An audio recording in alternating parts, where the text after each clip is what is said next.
Olá, tudo bem, meus amigos? Estamos aqui mais uma noite, né, para poder fazer um bate-papo. E hoje tenho o prazer de receber aqui o meu amigo de longa data, Dr. André Que Nunes. prazer estarmos juntos aqui, né, Dario? Principalmente tratando de um assunto que é tão importante para a vida das pessoas, né? Para famílias. Então, que bom que está aqui. Eu fico muito agradecido pelo convite. Obrigado. E hoje iremos falar de um tema muito importante, né, que é dependência química. E ninguém melhor do que o Dr. André, né, o psicólogo que tem uma vasta experiência nessa área. Né? Queria que o Dr. André se apresentasse aí para quem está nos assistindo. Estou aí, né, Dario, mais de 20 anos trabalhando, né, com recuperação dos dependentes químicos, oriento famílias. Tenho hoje um canal no YouTube, que é o maior canal de orientação das famílias que estão enfrentando essa situação. Sou escritor do livro Dependência Química, Como Lidar com Dependente Químico, e tem um programa de acompanhamento da família em grupo, né, que é online, um programa Superação com Amor.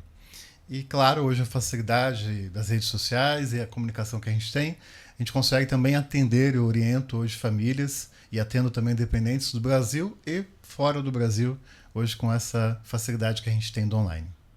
É isso, né? Eu acompanho aí o Dr. André, né, e fico muito feliz de hoje poder, né, estar aqui nesse bate-papo, né? Vou falar que é um bate-papo, não é uma Sim. entrevista, né? Porque você é meu amigo. Inclusive tivemos a feliz, né, oportunidade de estarmos juntos no grupo Amando Vidas, né, porque é tão necessário. As famílias hoje ainda se encontram perdidas, né, por falta de orientação e informação. E o grupo Amando Vidas traz isso também, né, porque a gente precisa dessa mensagem, né, que a gente possa trazer, porque além do acolhimento, é de fato também apoiar as famílias que estão enfrentando a situação da dependência. Né? Isso, verdade, é bem lembrado, né? Esqueci aqui de falar no início. Estou aqui com a camiseta do Grupo de Apoio Amando Vidas, que é um trabalho que eu já faço aí há 7 anos, ali na Vila Maluf, e é um trabalho muito importante, onde, né, o Dr. André, né, Sim. participou conosco ali durante um tempo. Então, né, fica aqui o convite a você. Né, todas as segundas-feiras, às 19h30, temos ali a nossa reunião com o grupo de apoio Amando Vidas, onde compartilhamos ali junto com as famílias e também, né, fazemos a triagem para poder acolher, né, e direcionar alguns dependentes químicos. Dá um endereço e fala que é aqui na cidade de Suzano e tal. Isso aqui, a internet vai para milhares. Sim. Ótimo. Pode que a gente arruma. Ok, é isso. Então, você está convidado, né, a participar conosco ali na Vila Maluf. Vou deixar o endereço aqui para vocês. Rua Doutor Anis Fadu, número 693.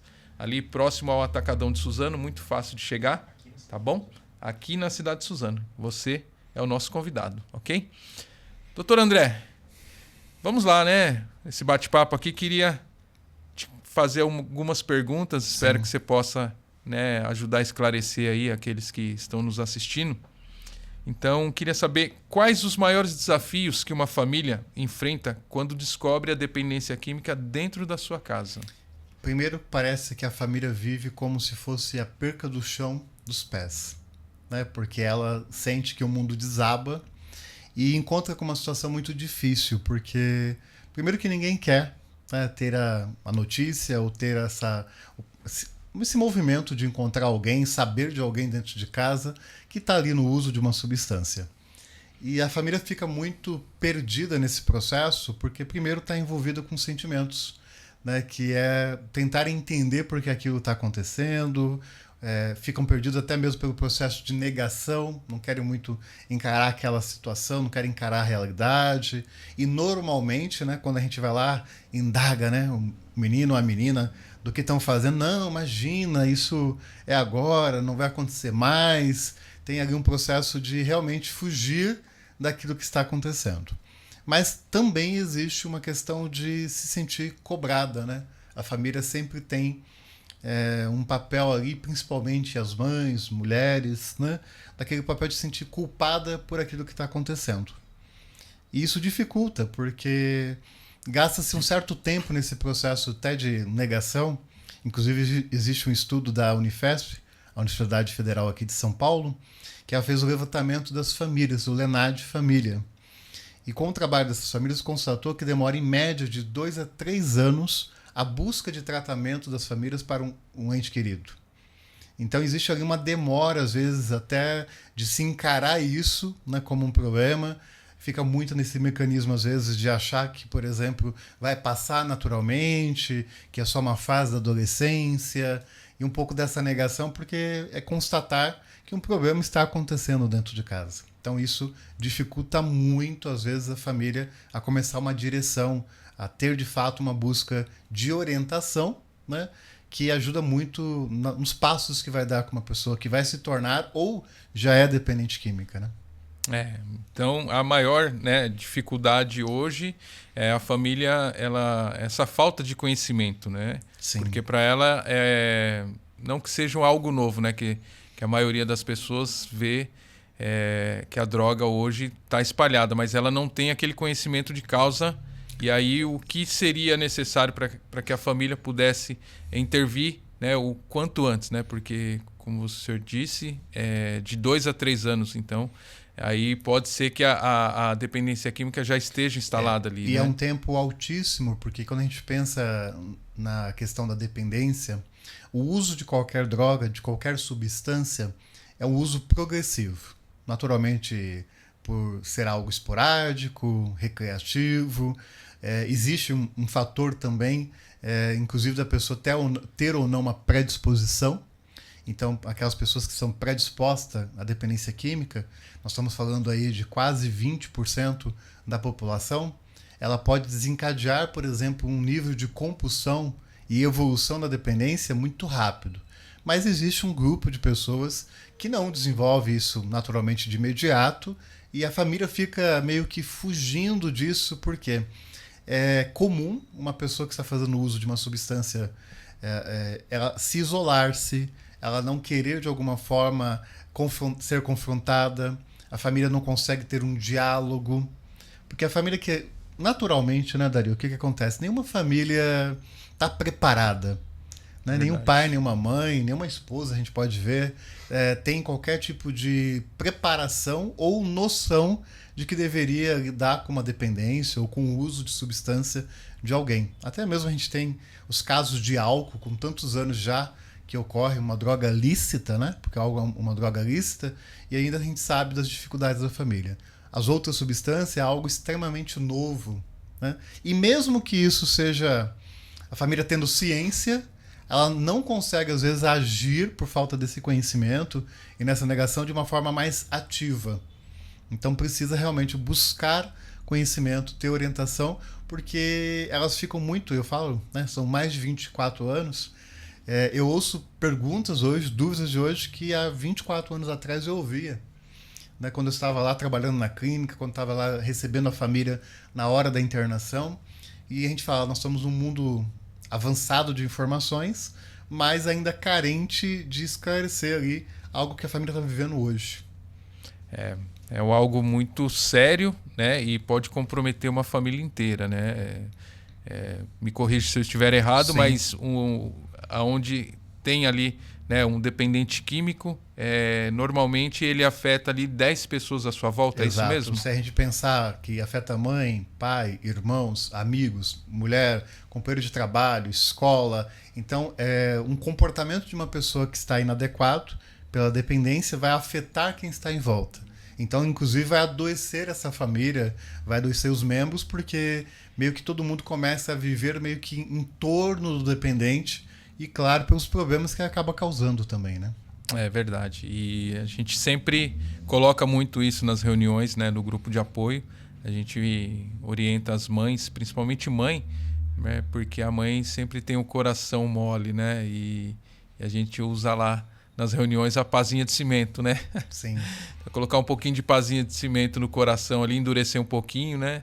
Mas não abandonar. E a gente vê que muitas seguem, né, essa receita e acabam conseguindo ajudar. Então, a melhor forma mesmo é a família estar procurando, né, um grupo de apoio, procurando, né, até através da internet, né? Sim.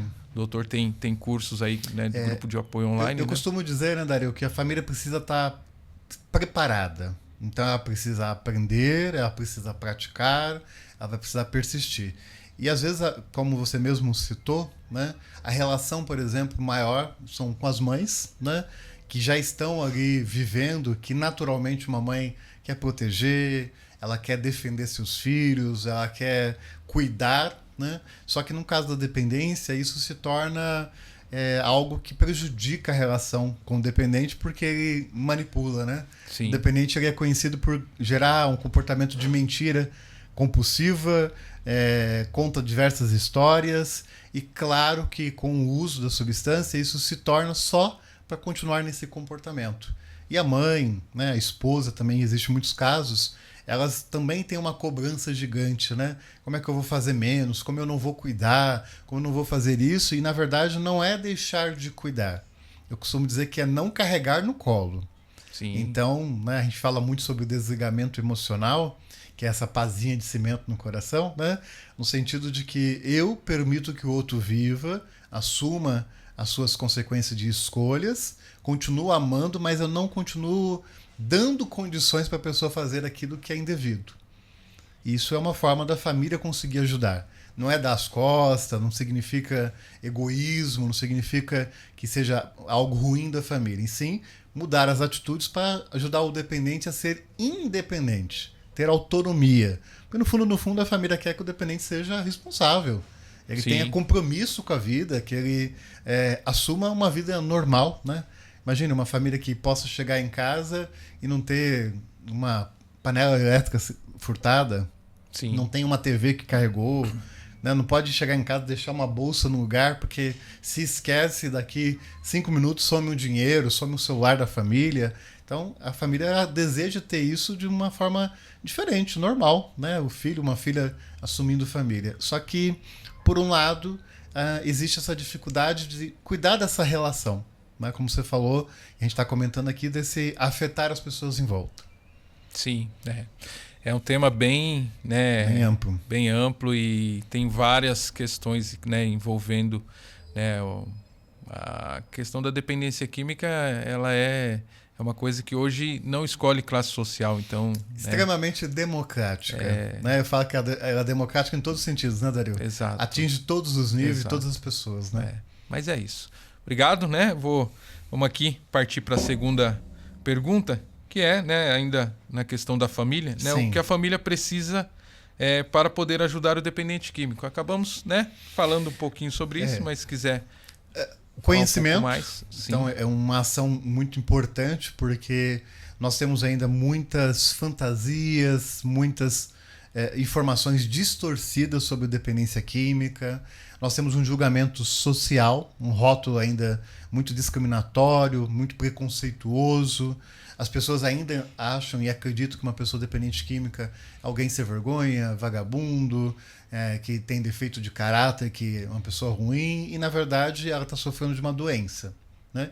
Entendemos que essa doença tem uma relação de comportamento, uma relação de uso de substância. Então, a família precisa ter conhecimento disso. E um movimento que a família precisa aprender, né, é estabelecer uma relação de limites.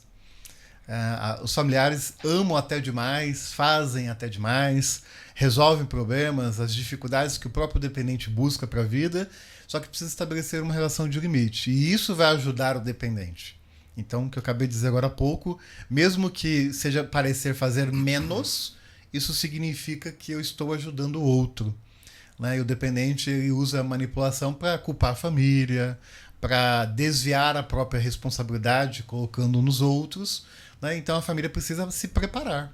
Então essa preparação vai fortificar a família e ela vai conseguir buscar isso dentro de grupos de apoio, dentro de locais de acompanhamento, né? Ou até mesmo hoje, como eu faço as orientações à família, eu faço esse acompanhamento, mas hoje nós temos diversos grupos no Brasil que podem ajudar, né? E o que é importante a família entender, né?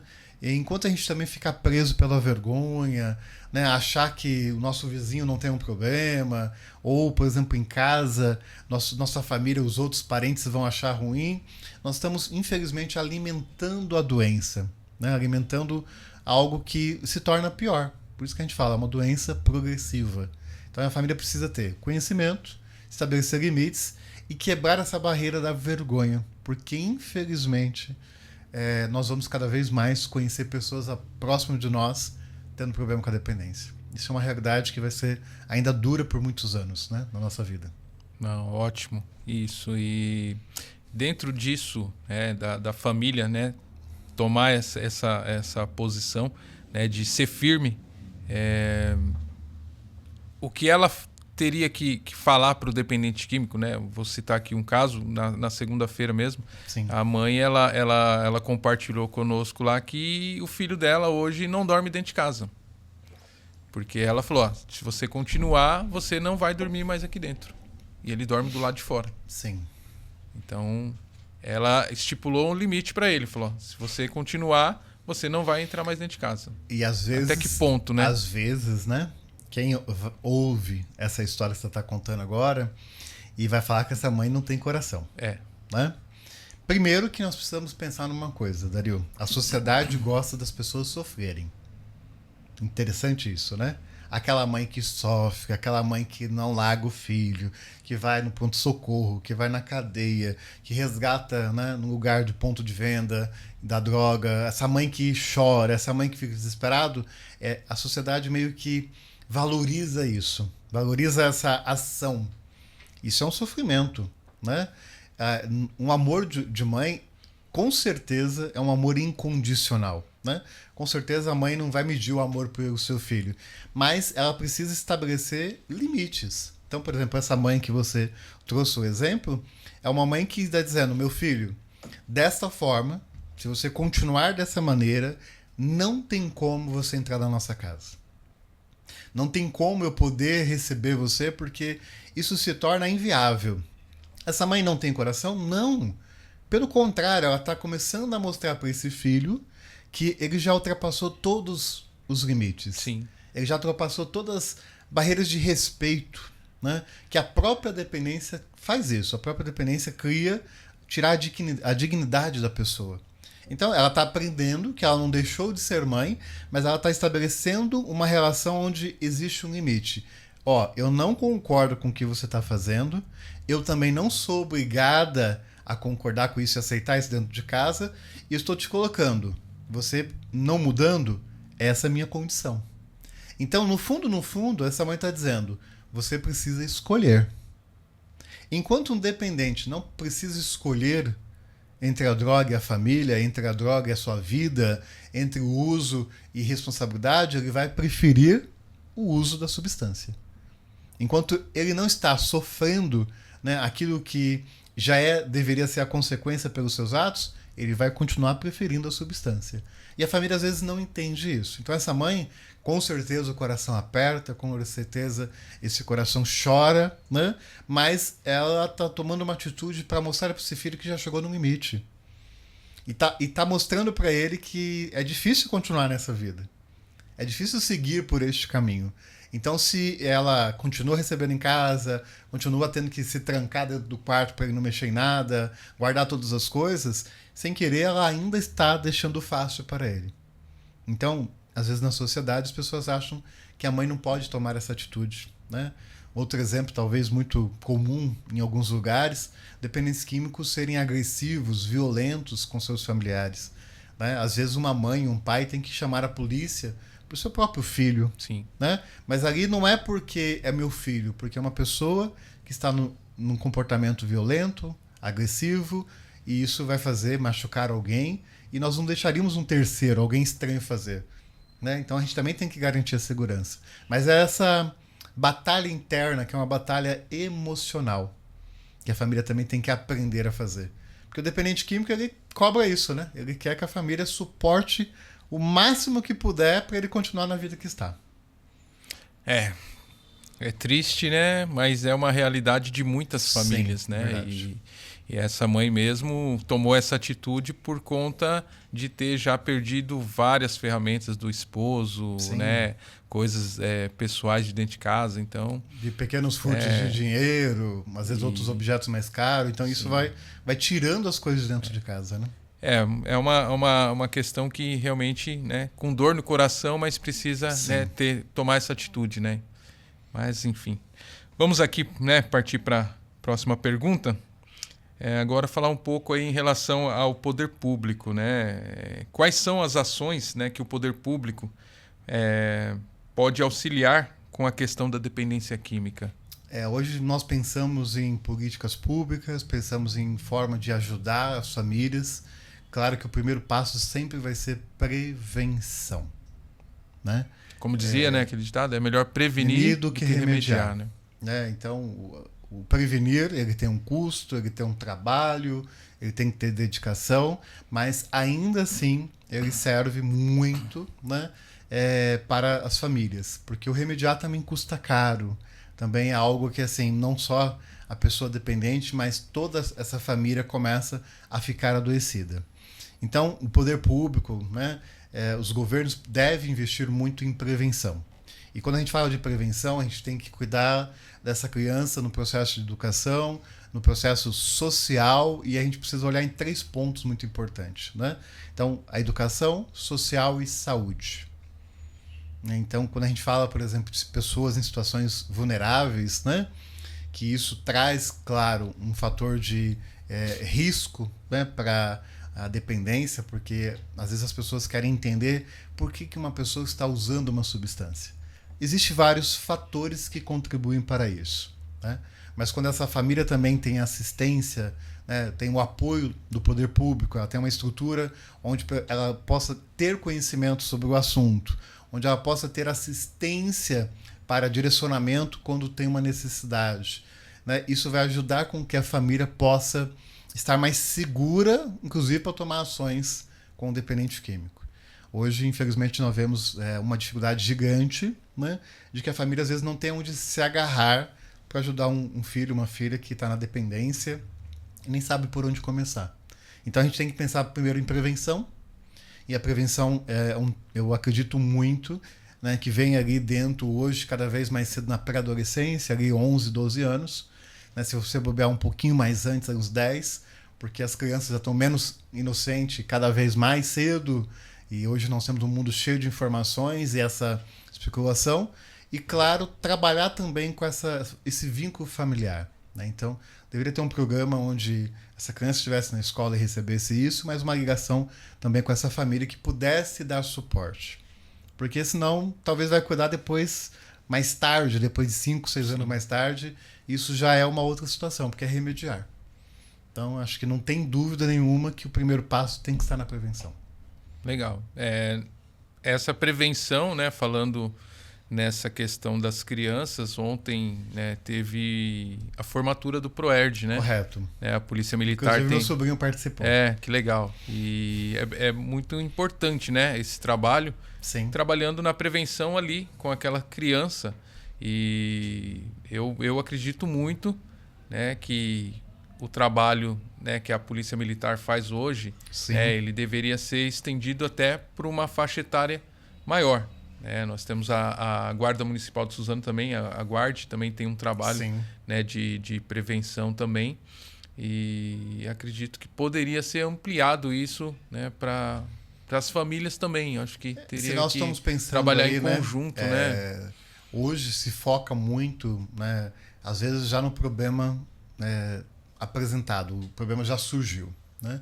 Então, quando a gente fala do programa do PROERD, o próprio Guarda Municipal, eles estão tentando atender uma demanda, e claro, eu acho que precisa cada vez mais ampliar o trabalho deles, seria importantíssimo, mas como você disse, também estender isso à família, porque a família, ela não sabe como agir.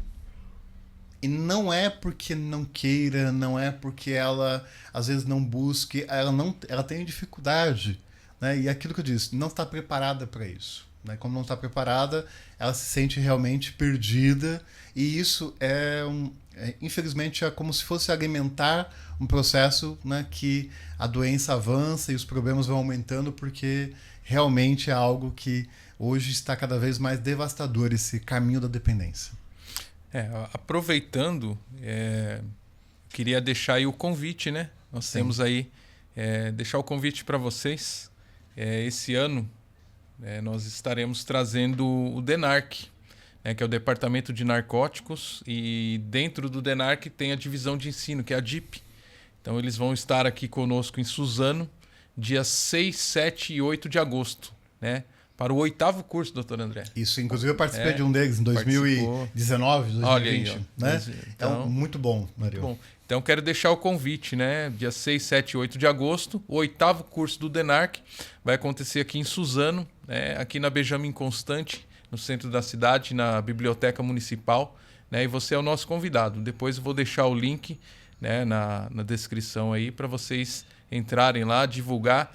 É uma ferramenta, né, para prevenção, né? O curso ele é chamado Curso para Agentes Multiplicadores na Prevenção ao Uso e Abuso de Drogas. Então, fica aí, né? Sim, para as com famílias certeza. que querem aprender um pouco mais como lidar com essa questão. E também não né? ter essa visão, tem que ser profissionais da assistência social, da saúde, da educação. Não, as pessoas também, como familiares, né, podem ter esse conhecimento, né? Então o DENARC ele traz isso, né, dentro da DIP aí, muito importante, porque é ter noção de uma realidade que as pessoas só descobrem quando já estão vivendo, né? Então isso é importante a gente ter isso, um acesso antes de precisar estar sofrendo com essa situação, né?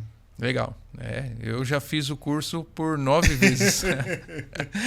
E cada vez renovando aí o conhecimento. A gente vai aprendendo e vão surgindo novas drogas, né? Hoje tem Exato. Uma droga que está devastando aí, que é a K9, Sim. né? Em 2019 não tinha K9, né? Então, até aproveitando, poderia falar um pouco, doutor André, Sim. sobre essa droga, K9? O que nós temos, né? Você sabe que o mercado da droga é como se fosse o mercado de algum produto industrializado. Então se trata de testes, inclusive, daquilo que pode ser colocado nas ruas para os usuários, né, adquirirem. A K9 ela é uma variação de várias Ks, né, que tem K2, K4, e a K9 agora está mais aberta na rua, e é os testes de uma maconha feita em laboratório. Uma maconha sintética. Então, ela é produzida em laboratório e ela é, de fato, com reações, né, no organismo da pessoa, além do que a maconha tradicionalmente conhecida.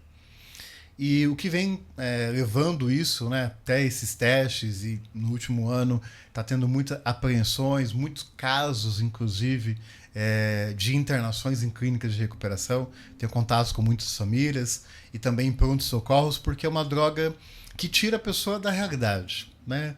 Até chamam às vezes de uma droga zumbi, porque a pessoa começa a ter, né, comportamentos, reações muito fora da realidade. E, infelizmente, né, ela está avançando nesse último ano, vem se trabalhando aí, inclusive os departamentos de estudo, a própria Uniad em São Paulo, para identificar, por exemplo, quantas variações tem e quais os efeitos está causando também. Né?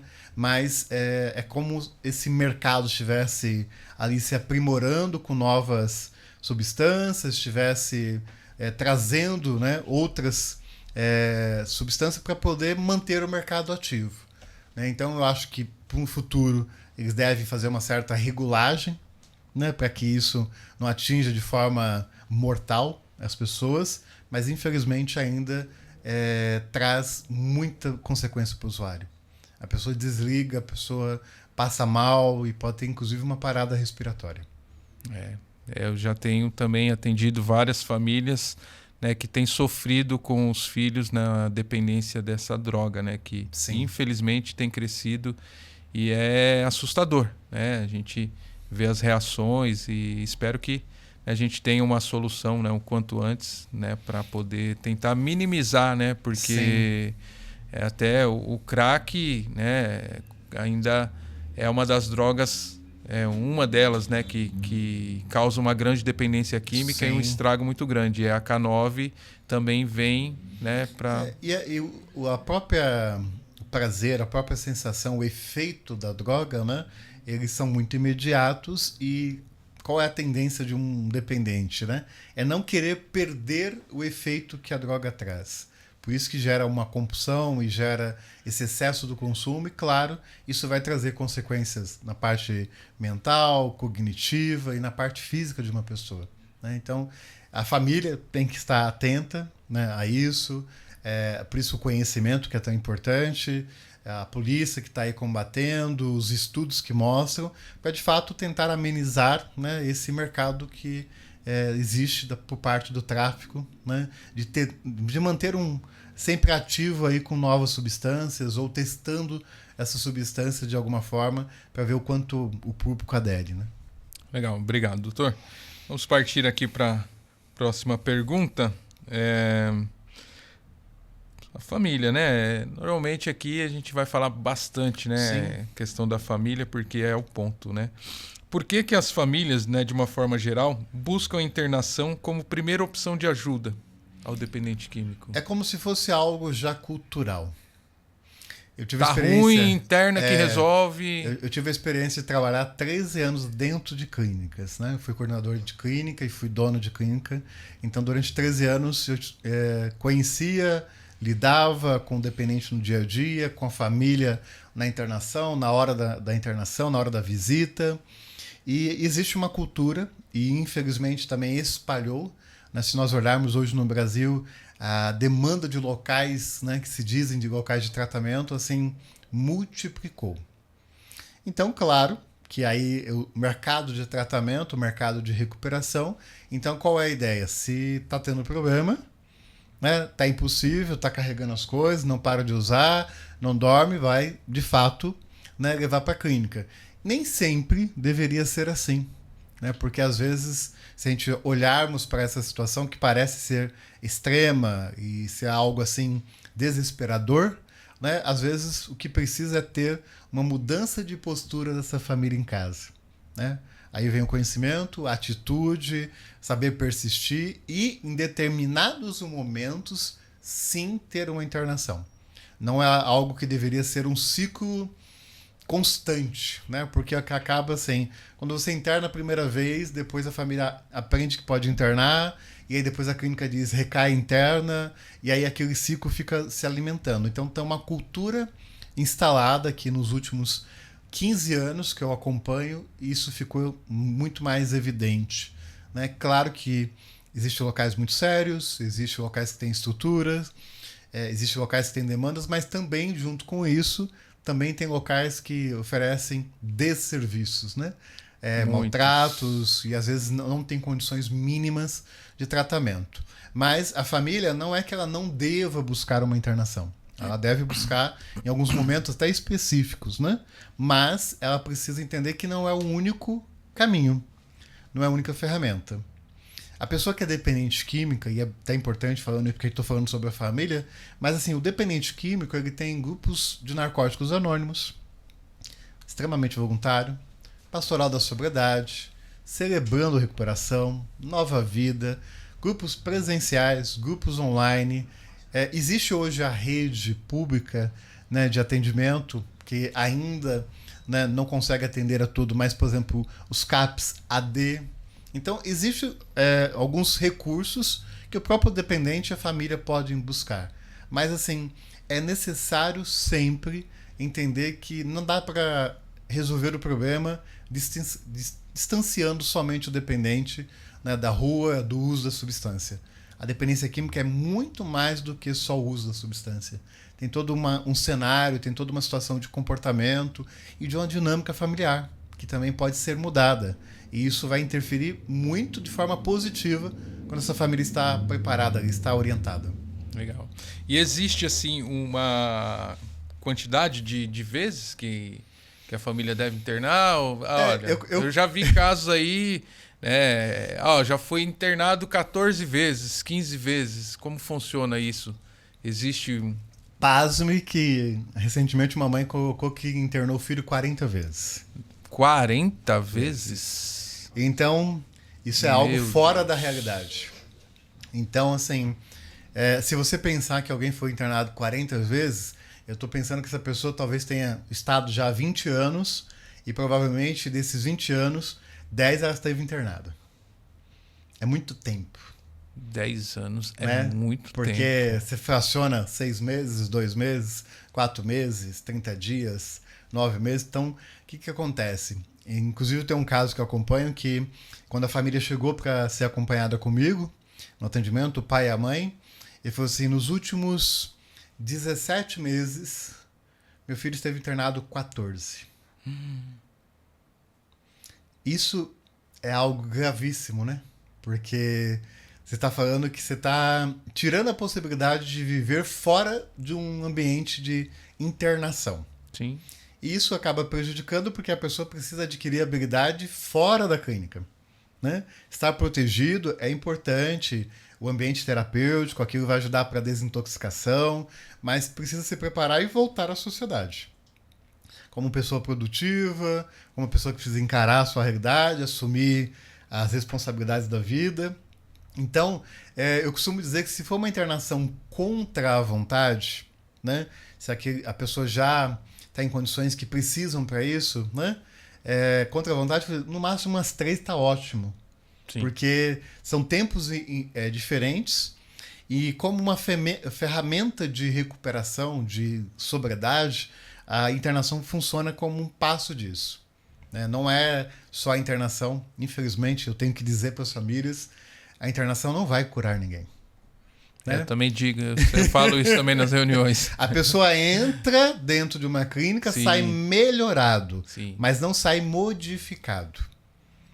Então, o melhorado é talvez começar a entender que existe uma doença, entender qual é o mecanismo que está atrás disso, e ela vai continuar isso pro resto da vida. Sim. Né? A dependência química ela é crônica. Está lá instalada na pessoa, ela pode viver com ela paralisada, estagnada, estável, ou pode viver com ela ativamente. Mas está lá a vida inteira. Então, a clínica ela não vai resolver todos os problemas. Só que, infelizmente, né, quando tem esses casos 14, 15, 20 vezes, 40 vezes, a família ela também não está mais ajudando o dependente. Sim. Porque ela está afastando o problema, ela está tendo até sossego, porque, gente, um dependente de casa é um inferno no dia a dia. É um inferno na terra. Dependente na ativa, na compulsão, ele vai tocar o terror na família. Né? Se a família não tiver uma postura correta, se ela não entender como isso funciona, ela realmente vai entrar no desespero. E além do medo, né, das ameaças, de todas as situações. Então, essa família aprende que ela tem paz quando ele está internado, ou quando ela está internada. E aí, claro que isso já não é mais um tratamento, né? Aquilo só é afastar por um período. E aí a pessoa não aprende, de fato, a viver uma recuperação. Ele não aprende a ter uma rotina, ele não vai aprender a desenvolver habilidades de enfrentamento com a vida que não seja o uso da substância. Então isso é um perigo. Pode ser um ciclo vicioso, inclusive. É, muito sério. E nessa questão, ele passou pelo tratamento ali. Ele saiu do tratamento 6 meses, 9 meses, depende, né, da comunidade terapêutica. Ele voltou. Como... Eu costumo dizer que todo dependente pós-tratamento de internação ele precisa ter uma rotina de recuperação. André, o que é essa rotina de recuperação? Né? Habitualmente é muito comum e necessário que um dependente também desenvolva a parte de atividade física. Ele precisa queimar a sua ansiedade, ele precisa direcionar, né, para que o seu próprio corpo também atenda a isso. Muitos familiares perguntam, mas ele pode trabalhar? Deve trabalhar. Né? André, mas o trabalhar, ele está afastado, mas ele precisa voltar a ter utilidade. Ele precisa ser produtivo para a vida dele, para a vida da família, em sociedade. Então, claro, né, que dentro dessa rotina ele vai voltar ou iniciar um trabalho conforme os momentos que ele esteja vivendo. Mas tem que ter. E algo que precisa ser buscado, né? Eu falo muito isso. Né? Nós temos várias ferramentas para recuperação. Nós temos grupo de apoio, temos a terapia, temos a parte médica, tem muitos casos que precisam do acompanhamento psiquiátrico, nós temos a parte espiritual, né? Nós temos o suporte familiar. Esse dependente ele precisa se inserir em algo que ajude a manter a recuperação dele. Dependentes tem muito, eu costumo dizer que é um cálculo que não fecha a conta. Né? Então eu saio do tratamento, sigo a espiritualidade, estou numa igreja, acompanho, né, aquilo que me faz bem, e eu continuo seguindo uma rotina de acordar cedo, né, trabalhar ou me ocupar, ou até mesmo deixar minha vida organizada. Se eu tenho possibilidade, eu estou lá fazendo acompanhamento psicológico, acompanhamento médico. Tem casos, estou lá no grupo também frequentando, né, para sobriedade. Tá tudo bonitinho, tá fazendo tudo certo. E aí dá 2 meses, aí começa a largar a igreja, daqui a pouco é o psicólogo, daqui a pouco é a medicação. Tudo isso são sinais que ele vai ter uma recaída. Só que na cabeça do dependente ele fala, tô bem, não preciso mais. E aí existe uma questão de autossuficiência do dependente, achando que nem mais precisa se preocupar com a dependência dele. Está tudo resolvido. E é uma armadilha porque tem a recaída. Então, ele precisa ter uma rotina de recuperação. Perfeito. Aí já falou um pouco nessa questão, né? Porque a próxima pergunta aqui, se o dependente químico tem condições de viver, né, em uma sociedade, né, de maneira produtiva. Olha que interessante. A família e todos que estão em volta precisam entender que o dependente ele tem capacidade de tomar conta da própria vida. E quando eu falo capacidade de tomar conta da própria vida, ele tem condições de ser um cidadão, ser um pai de família, ser um homem, ser uma esposa, ser uma mulher que possa voltar a produzir, né, de forma de trabalho, de forma familiar, seja social, seja religiosamente. Então, uma pessoa dependente química, ela precisa primeiro passar, né, pelo processo de uma decisão, e eu falo que a decisão é romper com aquilo que se vivia antes, tem que cortar com aquilo que era antes, e quando eu tomo uma decisão, todas as minhas ações, elas são para garantir a minha nova postura de vida. Então ele vai tomar qualquer atitude, mas tudo que garanta se manter limpo. Não quer dizer que a vida vai estar perfeita, não quer dizer que a vida está fácil. Que dificuldades todos nós temos, né? Então ele vai precisar se manter ali convicto e na ação. Eu decidi. Decidi sem ação não é decisão nenhuma. Aquilo é só uma forma de promessa. Falácia, né? Uma falácia. E por um outro lado, quando a gente diz que ele pode ser produtivo, dependentes são pessoas inteligentes. Muitos. São pessoas espertas. São pessoas que têm habilidades, inclusive, muito boas no sentido de trabalho, de ideias, né? Que precisam ser canalizadas de forma positiva. Né? Até alguns dependentes falam, se você utilizar a metade do esforço que você tem para manter a dependência, para viver sóbrio, a pessoa já vive sóbria. Verdade. Porque o que eles fazem, né? Até costumo dizer que dá nó em pingo d'água. Sim, sim. Né? Porque enrola, manipula a mente de todo mundo. Se eles pegam toda a energia que eles gastam para fazer isso e usar só a metade para sobriedade, para viver em recuperação, eles vão conseguir. E vão longe. E vão longe. Então, assim, não é um processo também rápido. Sim. Dario? Hoje, quando a gente se fala de tratamento de uma pessoa dependente química, que uma recuperação dure a longo prazo, nós estamos falando em 2 anos de tratamento. Não quer dizer que precisa ser 2 anos de internação. Sim. Tá? Então pode ser um processo de internação, alguns casos, né? Não é a maioria, pode sem ser a internação, mas ela precisa efetivamente estar ali em tratamento num período de 2 anos. Isso vai fortificar um período mais longo para a sobriedade, um período mais longo para que tenha uma vida mais estável. Né? Quando você tem muitas oscilações nesse período, a pessoa vai gastar um tempo mais. E uma coisa que é interessante, o dependente é imediatista. A família também é imediatista. Né? Quer ver o resultado rápido. Quer ver o resultado rápido. Eu costumo dizer que o dependente químico, um dia limpo vale por 10. Né? E fala, nossa, eu já tô limpo 24 horas. Ele está contando como se fosse 10. Um dia da ativa, no uso, né, para ele parece que foi nada. Para ele que é muito pouco. Né? E a família se esquece de que são anos às vezes. Então, se eu entendo que no mínimo 3 anos a família já está vivendo com isso, tem casos que estão com 5 a 10 anos. Tem casos que o dependente já está tendo problemas, né, dos seus 15 anos e agora está com 25. Olha que é uma pessoa nova e ainda está com problema. Então, assim, não vai modificar de uma hora para outra.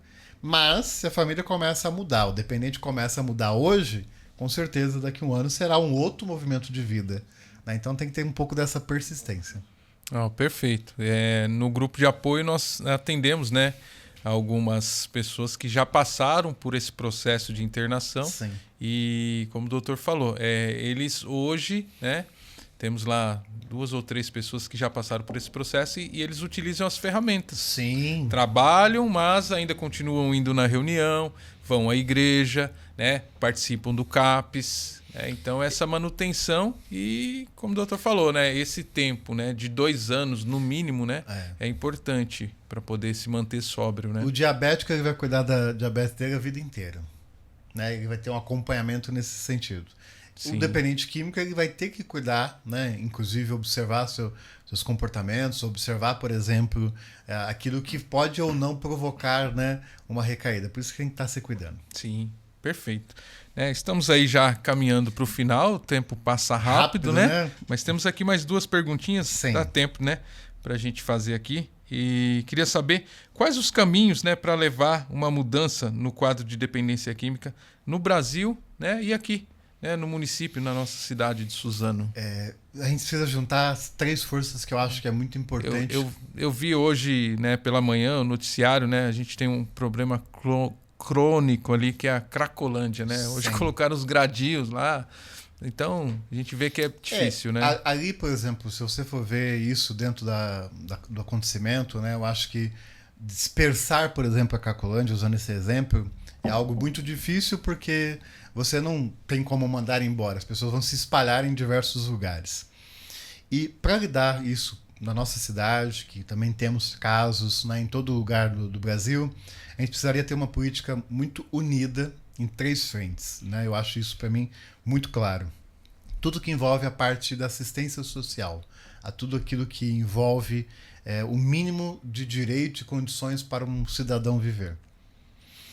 Não pode abrir mão da educação. Né? Quanto menos a pessoa tem educação, quanto menos tem conhecimento, isso também fragiliza essa família. E do ponto de saúde, né? Acho que um tripé que, de fato, isso vai transformar. Não dá. E aí, por exemplo, quando a gente fala, eu estou falando isso na família do dependente, né? Porque a repreensão, né, a parte da segurança, isso está dentro do que as polícias, tudo que o trabalho é feito para isso. Sim. Mas eu digo de transformação e de apoio para as famílias que vivem e que estão lidando com esse problema. Se não tiver esse tripé que cuide desses 3 pontos, porque assim, até mesmo para um dependente que precisa retomar a sociedade ou retomar uma vida produtiva, ele vai precisar fazer um curso, vai precisar ter um treinamento, vai precisar ter uma capacitação para poder ter o mínimo ali de retorno. Né? Você não pode deixar essa pessoa que está afastada do mercado de trabalho, que está lá um período longo, por exemplo, na Cracolândia, e você achar que essa pessoa só vai se tratar e ela não vai se ocupar ou vai voltar ao mercado de trabalho de forma imediata. Então, você tem, quando eu falo de educação, também abrangendo essa capacitação. Sim. Né? E aí, muito cuidado, às vezes, quando a gente fala dessa política de assistência social, não é dar assistência e bancar, né? É, de fato, garantir direitos para que a pessoa possa conseguir se manter, né, para organizar a vida. E, claro, situações de saúde, porque a dependência química ela atinge, além da parte física, nós temos muitos casos da questão mental, né, gerando ali alguns transtornos, gerando algumas situações que precisam de apoio. Então, isso seria como se fosse uma frente de combate, né, para poder realmente não deixar as famílias no desespero e o dependente químico também ter a certeza de que existe uma porta de ajuda. Né? Hoje ainda parece que não, mas em alguns lugares isso está muito distante. Às vezes isso não está, né, não é trabalhado, né? São secretarias diferentes, né, ações de governos diferentes, e às vezes deveriam ser unidas num ponto específico que é a dependência. Deveria ter uma sincronia aí na questão do governo federal, estadual e municipal, né? Sim. Falar a mesma língua e uma ação mais efetiva, né? A gente fala da Cracolândia, mas, né, o país inteiro, né, sofre com a questão da dependência está química. Está abrindo outras Cracolândias em outros estados, em outras capitais. Né? E aí, se você for imaginar, isso é um número, né, presente que existe ali, mas se você for buscar também toda a condição de estrutura de vida dessas pessoas, né, não é algo que você pode só marginalizar, criminalizar, porque isso só gera punição para quem já vive uma situação muito vulnerável.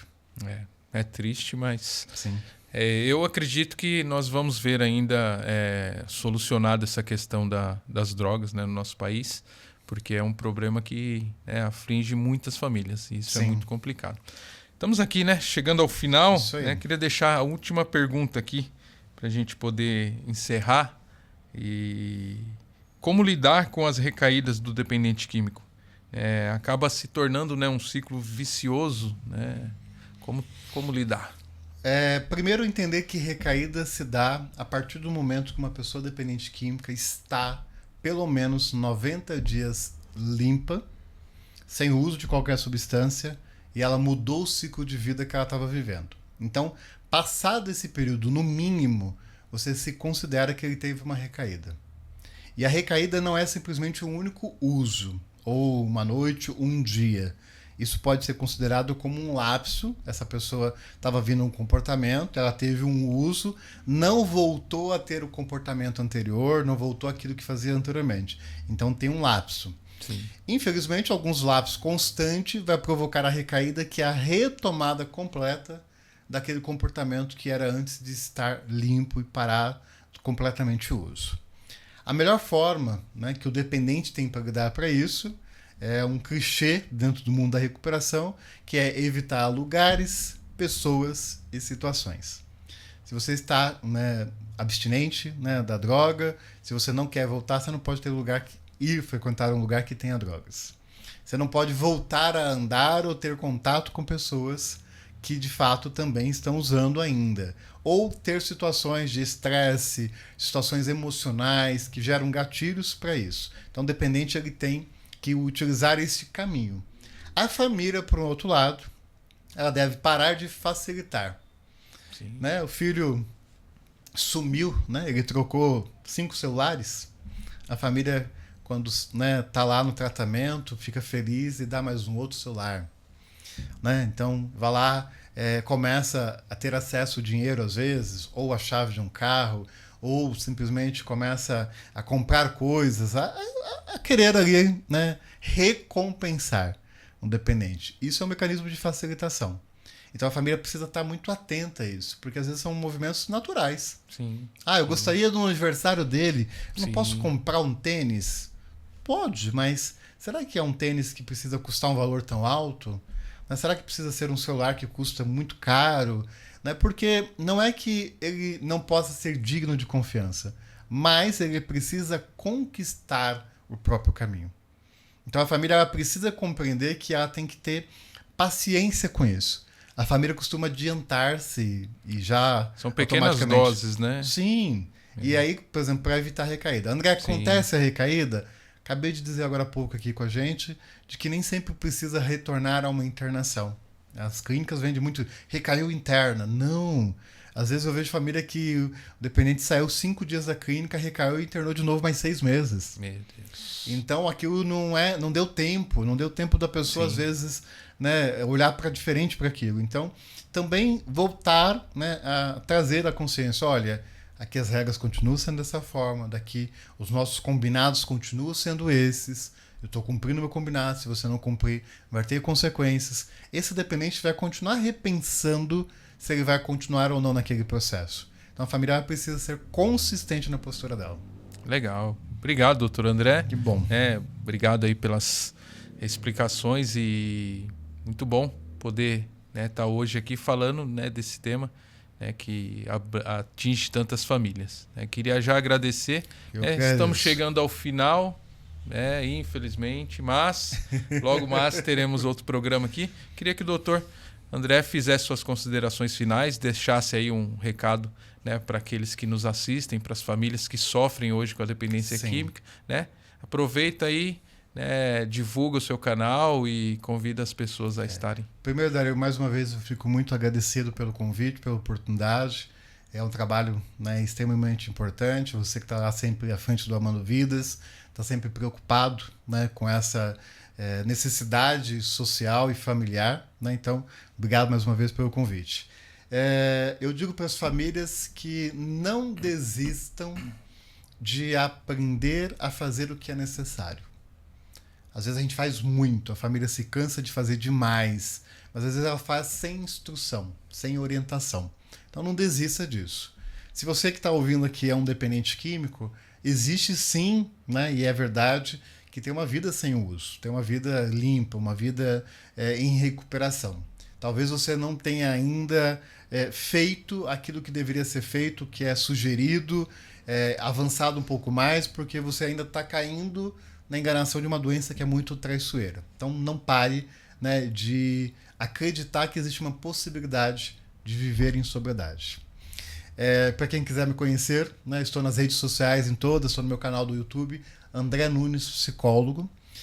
Eu tenho lá um programa matinal, sempre de segunda a sexta, às 8 horas da manhã, é o Café com André. Então eu trago vários temas que eu discuto ali com as famílias, faço essas orientações. No dia de sexta-feira, inclusive, eu tenho um quadro chamado As Histórias da Vida Real. São histórias que famílias me escrevem, eu guardo a identidade, o sigilo das pessoas, faço a leitura e faço ali orientações, interpretações para ajudar essas famílias. Então, inclusive, tenho a oportunidade de deixar lá os comentários, as dúvidas. Eu tenho sempre vídeos novos no canal, além do café, para ajudar aí a família, né, a enfrentar o desafio da dependência química. Legal. Parabéns, doutor André. Obrigado. É um programa muito bom. Eu acompanho quando eu posso. Sim. E mando minhas perguntas lá. Eu vejo lá. Tá, e ele responde, hein, galera? Ele responde, hein? Manda sua pergunta lá que ele responde, né? Verdade. Então, queria agradecer esse momento, né, de estar aqui conosco, compartilhar. E você, né, que está aí, né, nos assistindo, queria agradecer pela audiência e falar, né? Não sou assim de fazer muita live, mas, entra lá, né, no sininho aí, tem um sininho, né? Se inscreve, ativa o sininho, esse negócio aí. Então, entra aí no nosso canal, Atleta Dario Rocha. Logo estaremos fazendo outro podcast aqui, com outro convidado, com outro tema.